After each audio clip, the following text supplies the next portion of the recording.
friends, I am once again here to show you a new Moog synth, the Messenger. Brand new mono-synth with presets in an entirely new form factor. Now, there's a lot of mono-synths out there these days, and each one sort of brings its own unique flavors and twists, so let me take you through what the Messenger is bringing to the table.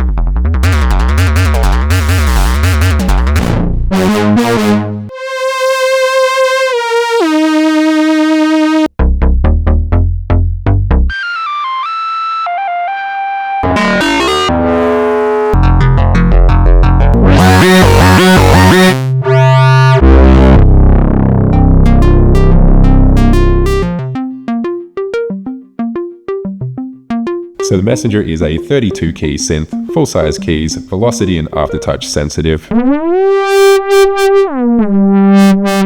Really nice and responsive aftertouch on it as well. It feels really nice. And the keyboard starts at F rather than C. Now, knowing that F0 is generally the last usable note in your sub-bass range, that tells me that this synth has been designed for bass use. And having gone through a lot of these patches already, I can tell you that is absolutely the case. The bottom end on this thing is massive.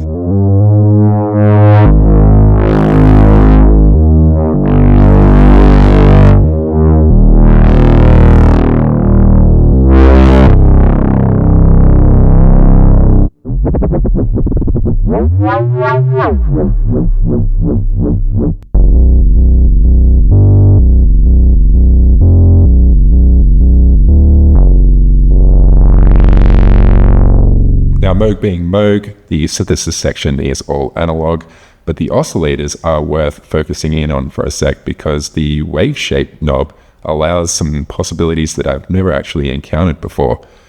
This is just oscillator 1, twist this to the right and we have our traditional wave shapes, but twist it to the left and that triangle wave folds.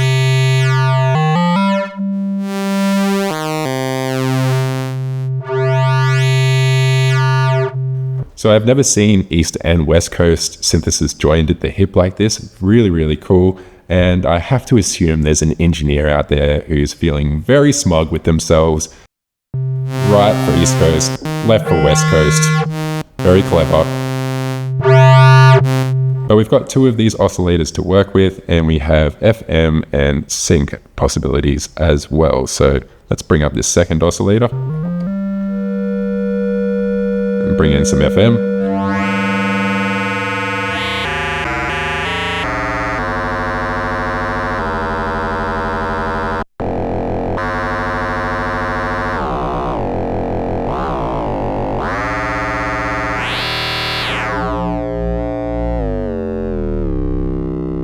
So plenty of possibilities in the sound design there, and some really unique ones as well.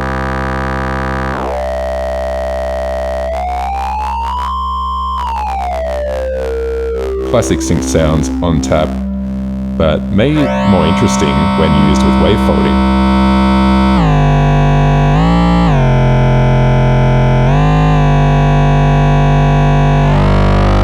Or FM and sync at the same time.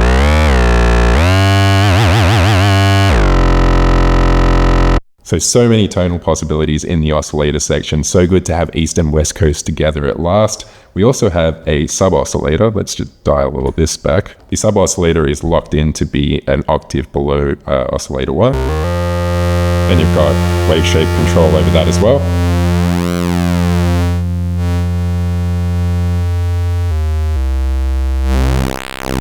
Which is pretty cool.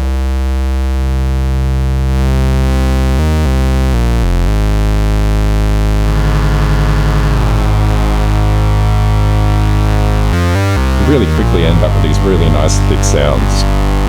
And we've also got noise here as well.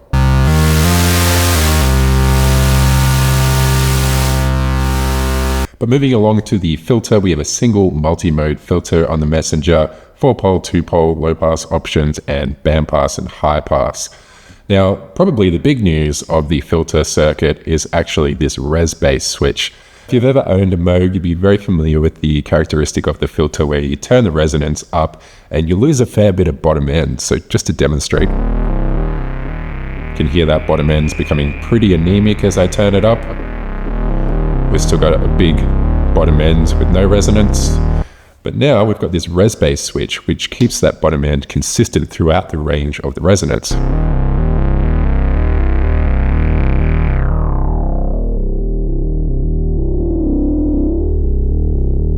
So without, you can hear it's really thinned out the bottom end quite a lot.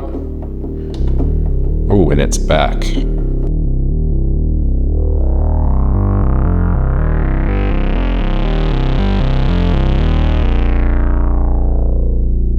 So really great to have that in our filter. Gives us a lot more possibilities with bass sound design. And another great thing on the filter is we've got this feedback dial. A really famous trick with the vintage Moogs was running an output back through the input of the filter to create a feedback path and create a thicker, more aggressive sound. Well, we've got that hardwired, so there's no need to muck around with cables. You can turn that up. You can hear it's a much more aggressive sound.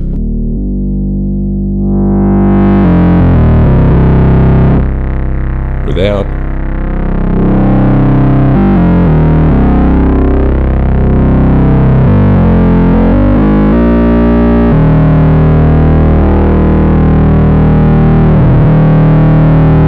Gets really crazy.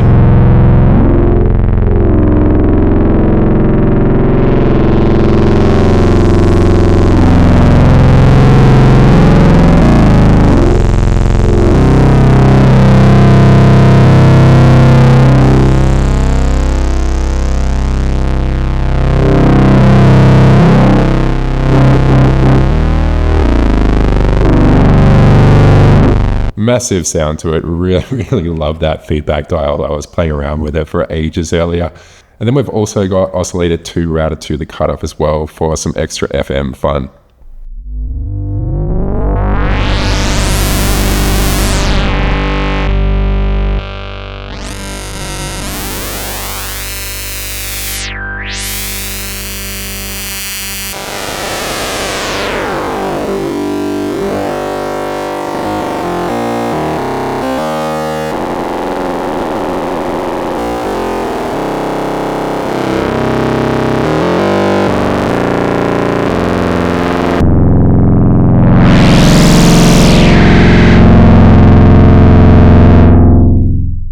So although it's just a single filter on this synth, it is an incredibly flexible one and it sounds absolutely unreal. Moving along to the envelopes, we have two standard ADSR envelopes hardwired to the filter and envelope, but we have a few extra tricks along the bottom here. Multi-trig, filter envelope velocity, filter envelope loop, amplitude envelope velocity, and amp envelope loop. So you can set each envelope to loop, you can turn their velocity on and off individually, and you've got multi-trig.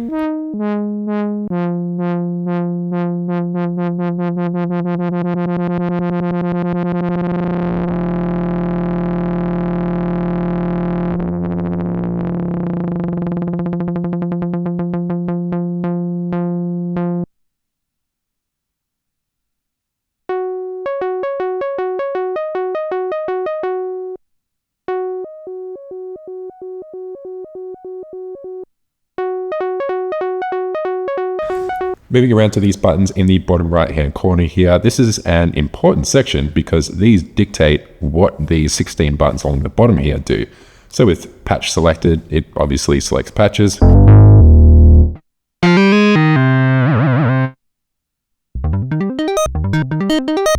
And bank selects your bank. So you've got 16 banks of 16 presets to work with on the Messenger. So that's 256 presets. But if we go into the ARP section, this is actually a gate sequencer for our Arpeggiator. So let's just turn hold on.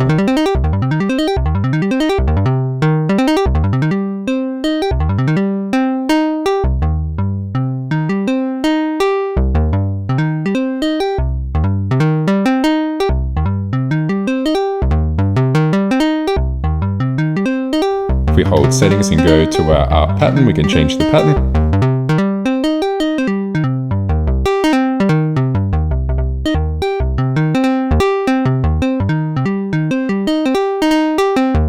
Turn a bit of delay on for a bit of vibe.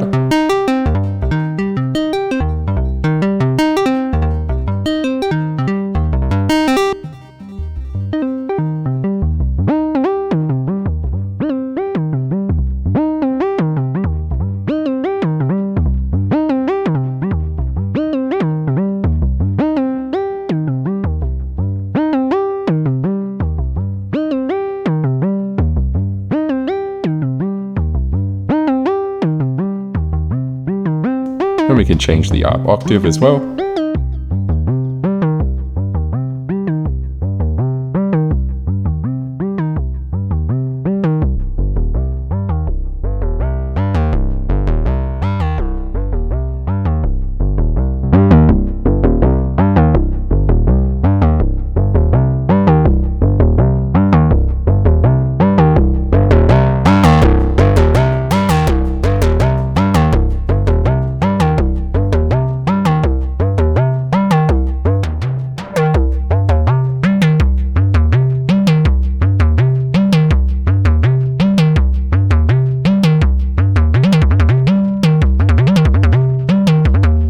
Yeah, it's a really fun arpeggiator. There's a lot of possibilities with the arp patterns and the octaves and the gate sequencer. It's anything but your run-of-the-mill arpeggiator. But it doesn't end with the arpeggiator. If we hit the seek button, we've got access to a very capable sequencer as well. It's up to 64 steps long. You can set the length by holding the settings and hitting the length button here. You can see this one's set to 8.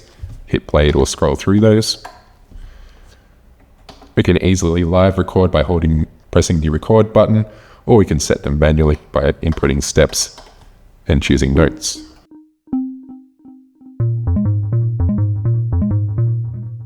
We can also add automation or parameter locking, as it's sometimes called. We hold down this button here till it flashes, and we can add some tweaks to the filter on certain steps or any other parameter that you want.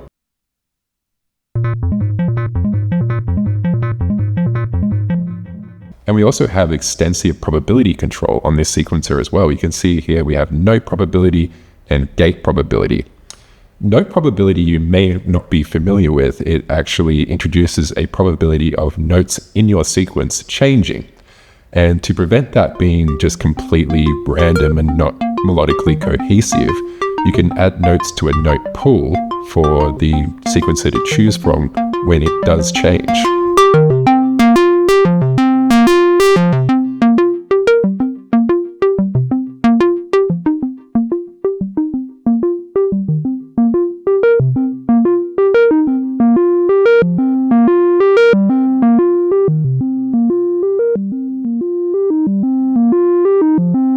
So if you're interested in creating generative sequences, then that feature is a massive asset. Jumping over to the left side of the panel, we'll talk about modulation. We've got LFO1 and a sneaky little second LFO here attached to the mod wheel. I actually really like the implementation of the second LFO. You can really quickly assign the mod wheel how you like it. And you've just got a rate control and that's it. Really simple, but really effective and immediate.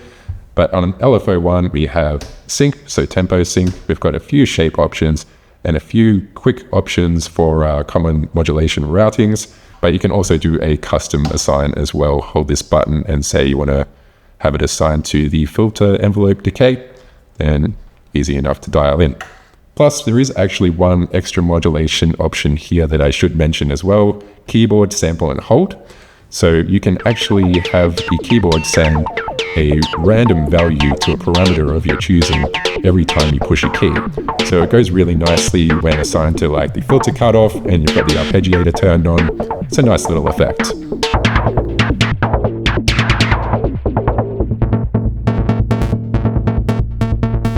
Before we wrap up, we better cover the connections. So we've got full set of CV in and outs here, gate in and out, clock in and out, and CV in and out. So it'll play nice with all your modular gear. You've got MIDI in and outs, old school MIDI DIN connections, as well as the USB-C.